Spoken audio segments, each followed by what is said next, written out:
the hotel Wi-Fi that remembered her first. The lie introduced itself with polite technology. I was in the kitchen, folding laundry that smelled like the detergent she preferred when she thought of herself as minimal. Her laptop chimed awake on the table, the lid lifting itself slightly from the draft of an open window. Across the screen glowed a notification from a place I had never been. "Welcome back, Elena. Harbor Line Hotel Wi-Fi. Connection restored." Back restored. Words that should never have belonged to us. I told myself it was a mistake. Networks are promiscuous. They forget boundaries. I shut the lid too gently and stared at the shirts I had folded, wondering how fabric could look more honest than a person. She came in humming, hair wet with the excuse of a migraine shower, a new perfume carrying something like salt. She kissed my cheek with accurate affection, the kind that saves your body but spares your hope. "You're early," she said, and put her phone face down on the counter like a gambler folding. We were good at rituals. On Sundays, I iron pillowcases because flat cotton feels like a promise heat can keep. She sleeps with her palm on my ribs like she's taking attendance of my breath. Our balcony forgives being too narrow for two chairs by letting us take turns and calling it choreography. When rain comes after midnight, we crack the window and let the city wash its face while we wash each other's. Her knee hooking behind my thigh with sailor's certainty. My mouth finding that nickel-bright coin beneath her collarbone, where breath admits it wants to be fire. But the hotel Wi-Fi had learned her name. That night I pressed again on her laptop. The system's memory spilled like someone bragging too loudly. Last login, room 512, Harbor Line Hotel. Time stamped 2 weeks back midnight. I stared until the numbers blurred into weather. Evidence is the hobby of men who want to be wrong. I started a folder called Sky.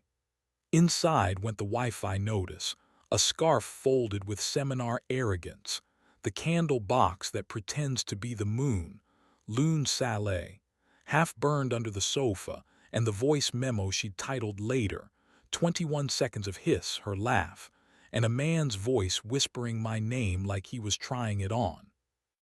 She started showering longer, lights off, telling the mirror she had migraines. She left dinners early, smiling with lips that refused to show teeth. Her phone learned a new chime at 12:06 and 12:11, like a smaller house had built itself inside ours and installed its own doorbell. "London," she said. "Their morning keeps trespassing on my midnight." I said nothing, because silence sometimes feels like discipline. At Harbor Line's bar, a week later, I saw him. A jaw that practiced anonymity, a slate jacket that told on him. When the bartender asked a question, he raised 2 fingers without touching the air and something clear obeyed. His smile was a curtain you could almost see through. He didn't look at me. He didn't have to. I ordered the cheapest beer, the room rescented, and tipped like apology. When I returned home, she kissed me with warmth rehearsed to perfection. "You smell like time," she said, and I thought, yes, the lobby. Later in bed, she crossed her knee behind my thigh and guided my hand beneath her shirt like someone switching on a lamp she trusted. We moved with the fluency of people who know their lines and still want the audience to believe them. In the middle, her eyes went elsewhere, and when she came back, they carried apology penciled along the edges. Pencil erases clean if you don't press. I pressed my mouth to it anyway. At 2:04 a.m. my phone buzzed. Doorbell, face recognized, Milo. The clip was 30 seconds of grain, his cheek leaning too close to fog the glass, her shadow slipping past like someone who knows how to walk without waking mugs. The lock clicked like surrender. I asked her brother and our friend Anton to come for pasta on Sunday. Courage likes even numbers. The apartment smelled like garlic telling the truth. We laughed while plates carried themselves. After, I mirrored the doorbell clip to the television. The camera did its rectangle around a stranger's jaw. "We should talk privately," she said instantly. "We will," I said, "but I need witnesses that I didn't dream a welcome." They left us to be a room. She scrolled her phone the way people pull thorns without looking. The Wi-Fi history blinked. The voice memo glowed like a bruise. The receipt from the hotel sat folded in her coat pocket, all caps and time stamp. "I told myself it was a hallway," she said finally. "Somewhere I could stand without a tour guide. I liked the echo." "Is he married?" I asked, because bureaucracy helps grief behave. "Separating," she said. "A son, 8. "Do you love him?" The word is small until it brings a chair. She looked at the ceiling crack that refuses to choose a direction.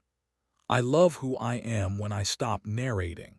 With you I started describing myself from outside, like I owed footnotes to every heat."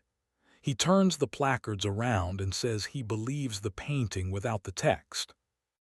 "I loved us like architecture," she added, quiet. "I wanted weather." "We're going to separate," I said, and the sentence felt like a key nobody would cut again. She nodded with relief I refused to rename cruelty. "Do you want me to go now?" "I want the door to forget his face," I said. "Pick a door, I'll take the other." Leaving looks fast in photographs, but houses do it slowly. She took the hoodie, the charger that fits everything, and the scent that had trained corners to stand up straight. She left the scarf folded into weather, the candle that pretends to be the moon, and the Wi-Fi memory that had introduced him first. At the threshold, she lifted her hand toward my wrist, the old code, and changed her mind midair. The absence landed better than touch. "I was happy," she said, "and greedy and afraid and sorry." "You were alive," I said. "So am I." The lawyer's office smelled like old rain and paper. She asked if I wanted an outcome or a scene. "Outcome," I said, surprising myself. At home, I reset the lock, taught the doorbell only my face, and opened the windows until the curtains forgot her salt. The plant on the landing forgave me when I slid the spare key beneath its dirt. Because endings itch, I opened her laptop one last time. The Wi-Fi page blinked. "Would you like to remember this network?" I clicked forget. The screen folded into quiet. Now, when rain comes after midnight, I still crack the window to let the city wash its face. I iron pillowcases on Sundays because some promises keep themselves if you heat them right. Sometimes I press my thumb to the thin place on my wrist and answer myself. Here, here, here. The doorbell hasn't learned any new faces since. The phone asks if I want to improve recognition by sharing clips. I tell it no. Some connections deserve to stay forgotten. Some nights, that's enough.